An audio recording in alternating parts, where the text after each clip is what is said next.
খাচ্ছে।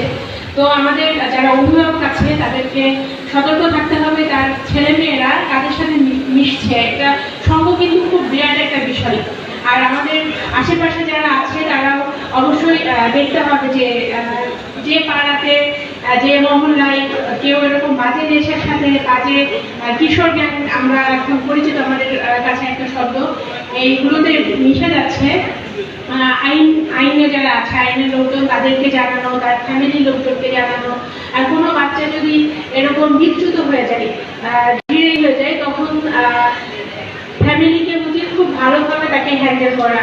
রিহাবে কিন্তু কাউকে পাঠালে সে একদম পুরোপুরি ভালো হয়ে আবার আসতে পারে, আবার সমাজের সাথে মিশে সবকিছু করতে পারে। এখানে সবাই তাদের বক্তব্যে বলেছে যে একজন যে মাদক নেয়, যে হচ্ছে মাদকাসক্ত, সে কিন্তু না তার পরিবারকে কিছু দিতে পারে, না সমাজকে কিছু দিতে পারে, না দেশকে কিছু দিতে পারে, কাউকেই তার দেওয়ার কিছুই নেই। সে আরো একটা বিপদ আপদ হিসাবে সে পরিগণিত হয়।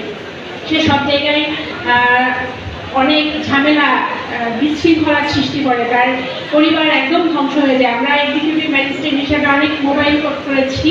এটা খুব বাজে একটা এক্সপিরিয়েন্স যে আমাদেরকে সব থেকে বেশি ভালোবাসে কে? মা, তাই না? অনেক মমতায় লালন পালন করে, একটা আঁচড় পর্যন্ত গায়ে রাখতে দেয় না, অথচ সেই মাই বাধ্য হয়ে এসে কান্নাকাটি করে বলে, স্যার আমার ছেলেকে 2 মাসের 1 মাসের জেল দেন, ও একটু জেলে থাকুক যদি ঠিক হয়। কতটা অসহায় হয়ে একজন মা তার নিজের সন্তানকে জেল দেওয়ার জন্য ম্যাজিস্ট্রেটের কাছে আকুতি করে। তো আমাদের দায়িত্ব আছে, আমরা সবাই আমাদের যার যার যে দায়িত্ব সেটা যেন আমরা সুচারুরূপে পালন করি। আমরা কখনো আছে না যে সঙ্গদোষে প্রথমে একটু মাদক খেলো, যে একদিন খেলে কিছু হবে না, 2 দিন খেলো, আসলে নেশা কিন্তু এভাবেই হয়, একজন মানুষ এভাবে অ্যাডিক্টেড হয়। তো কোনো ভুল ক্রমে হচ্ছে এগুলোর কাছেই যাওয়া যাবে না, গেলে কিন্তু আসক্তি মানে কি, একটু একটু করে পুরা মানুষটাকেই ওই আসক্ত করে দেয়, তার সেন্স বলে কিছুই থাকে না। যে কোনো ধরনের কর্মকাণ্ডে সে নিজেকে জড়িয়ে ফেলে, মাদকের টাকার জন্য অনেক খারাপ কাজে সে জড়িয়ে পড়ে, যেখান থেকে শুধু তার তো কোনো জ্ঞান নেই, কোনটা খারাপ কোনটা ভালো এটা এই জ্ঞানটাই তার থাকে না। তো তাকে দিয়ে যে কোনো খারাপ কাজই করা সম্ভব। একবারে আসক্ত হয়ে যাওয়ার পরে তাকে আসক্ত মুক্ত করার থেকে আমাদেরকে আগে থেকে সচেতন হতে হবে। আমাদের যারা স্টুডেন্ট আছো, তোমরা বেশি করে খেলাধুলা করবা।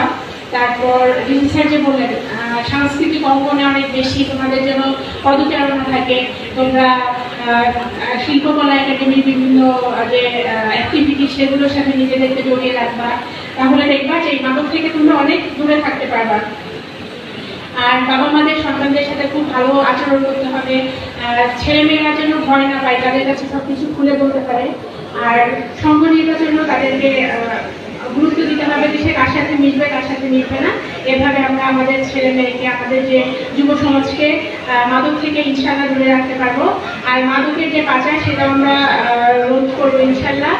আমরা আগে জানতাম যে আফগানিস্তানে সব থেকে বেশি আফিম হয়, কিন্তু এখন আমাদের যে প্রতিবেশী দেশ মিয়ানমারে অনেক বেশি আফিম চাষ হচ্ছে। এখান থেকে আমরা জানি আমাদের যেহেতু সীমানা আছে মিয়ানমারের সাথে, খুব সহজেই নদী পার হয়ে চলে আসতেছে আমাদের দেশে।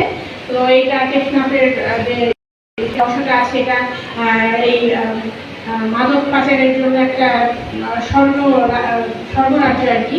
তো এগুলো আমাদের রোধ করতে হবে। আমাদের আইন শৃঙ্খলা বাহিনী যারা আছে, মাদক ডিপার্টমেন্ট যারা কাজ করে যাচ্ছে, আমরা সবাই মিলে কাজ করবো। এবং আজকে যে আমরা সদর ডিসি স্যার আমাদেরকে যে ওয়াদা করালেন যে মাদকের সাথে আমরা থাকবো না, আমরা যেন সবাই বুকে এই বক্তব্য লালন করি যে মাদকের সাথে আমরা কোনোভাবেই নিজেদেরকে জড়াবো না। এই বলে আমি আমার বক্তব্য শেষ করছি। আমরা সবাই মাদককে না বলবো ইনশাআল্লাহ। আসসালামু আলাইকুম।